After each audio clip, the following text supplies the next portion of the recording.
But what I want us to think a little bit now is to think about language. And it was really great that we have people joining us from Germany, and we know that comics is a language, and I would say, graphic medicine and this community and collective has its language. But I want us to think about that connection, communication that we do every day. It can be through movement, it can be through science, it can be through breathing, it can be through electronics like the Zoom, right? It can be through touch, writing, silence, reading, and especially through eyes. So I also want to think about the fact that especially operating in English, which is a very colonial language, language can be an oppression. And I thought that I would put this quite known quote by Adriana Rich that said, "This is the oppressive language, yet it needed it to talk to you." But I also want us to think about, as a geographer, how language is a placemaking.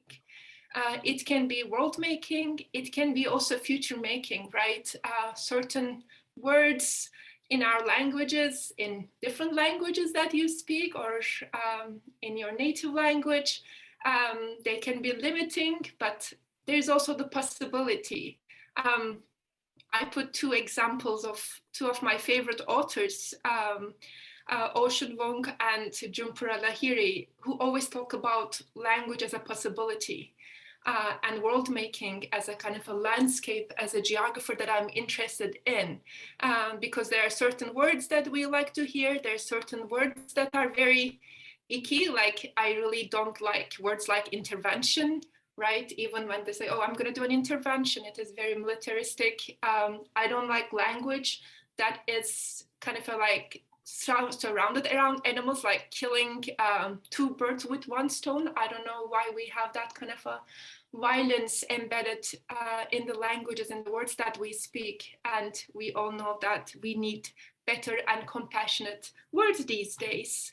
So the first, I thought that we'll make a 3-panel, but we might do a 2-panel. But I want to show you one of my favorite example in terms of how Katie Holton, in order to decolonize language, she kind of transformed trees into letters.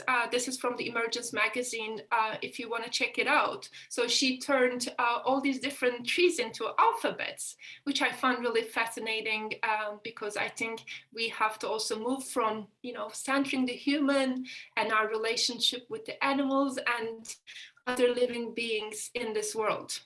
So our first prompt is, I want you to think about the words that you miss from your past. It's the Emergence magazine, Judith. Emergence magazine, I can put the link while everyone is drawing. The first prompt for us is to think about the words that you miss from your past. It can be the ones that you want to hear, so you can think about the person who's telling you that word, like what is that one word that you're really missing these days? I wish that I can hear it. I wish that I missed that person to say it. So I want you to think about that moment, like what that language from your past, who says it, where is it said?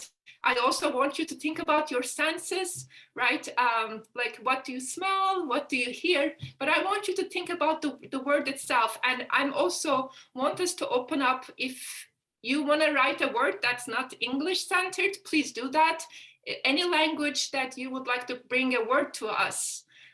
Tell us, which word do you like to hear, what is missing? Think about the memory. So I'm trying to provoke here the landscape of memory, landscape of affection, landscape of belonging with words. I'll give you 5 minutes.